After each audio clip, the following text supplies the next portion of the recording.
महादेव। जय मैया गौरी पार्वती के चरण में प्रणाम करते हूँ। मेरा प्रणाम स्वीकार हो, स्वीकार हो। सभी देव देवी के चरण में प्रणाम करते हूँ। मेरा प्रणाम स्वीकार हो, स्वीकार हो। एक माँ बेटा रहते थे। बेचारी बहुत माँ थी जो गरीब थी। बहुत दुख तकलीफ से अपना बच्चे को पोसी पाली थी, बहुत दुख से। कुछ दिन के बाद बेटा के धीरे धीरे पढ़ा लिखा के बहुत तेज तरार बहुत बेटा उसका नौकरी लगा दी है। बेटा उसका नौकरी करने लगी।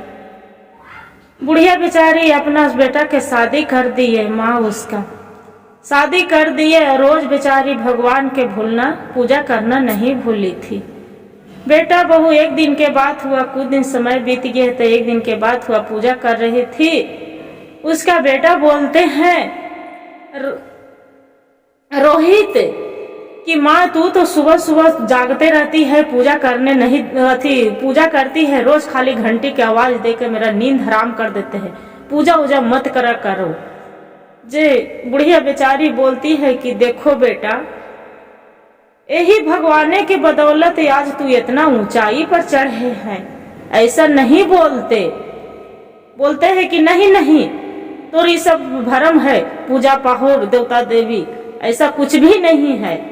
अब बुढ़िया बेचारी थी तो रोज खाना बनाती थी, तो बिना चाहे बहू बनावे चाहे अपने बनाती थी, बिना भगवान के भोग लगाए खाना नहीं खाती थी। कुछ दिन के बाद चतुर्दशी आ गई।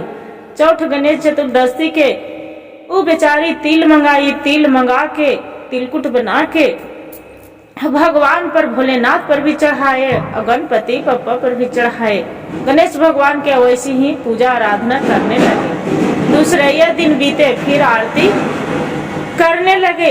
एक छोटा सा बेचारी बुढ़िया रात में सोए हैं तो बोल रही है कि माता बहुत हमको भूख लगे है, जो कुछ खाने को देव ना। बेचारी बोल रही है बुढ़िया कि ठीक है बेटा आओ देती हूँ। बुढ़िया बेचारी बुला के आवाज में नींद में आके देखते हैं कि खाने के लिए कुछ भी नहीं है।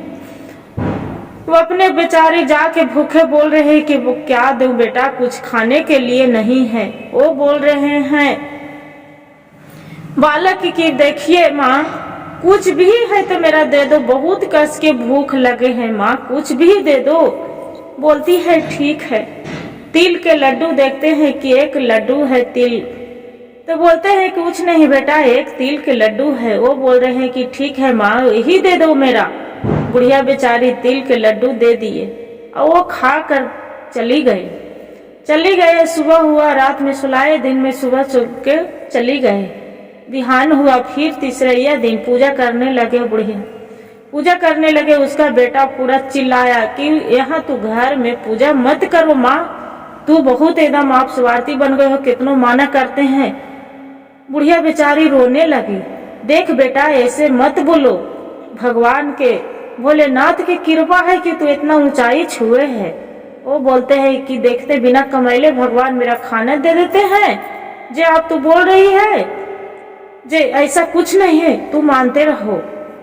बेचारी रोते घर में चली गए। मंदिर चली गए। भगवान के जैसी ही पूजा करने लगे हैं। उसका बेटा गए ऑफिस, सेठ उसका मना कर दिए कि तो आपको नौकरी से रिटायर हो जाओ, आपको जगह पर हम दूसरे के धर लिए।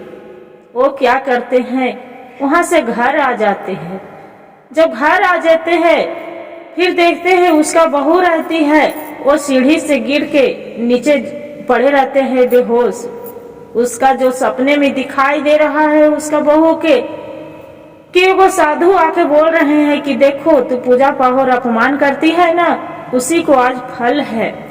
आते हैं उसका बेटा दौड़े मंदिर में चला जाते हैं। मंदिर में चला जाता है, बोलता है माँ लीलम तो गिर गई है, सीढ़िया से बेहोश पड़ी है, जल्दी चलो माँ।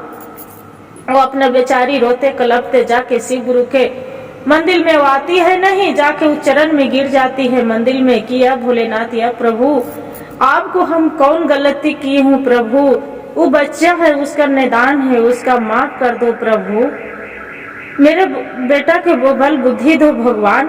वैसी बेचारी वो माफी मांग रही है। बुढ़िया बेचारी ही कहे कि माँ माँ होती है, चाहे कितनों बेटा गलत कर दे।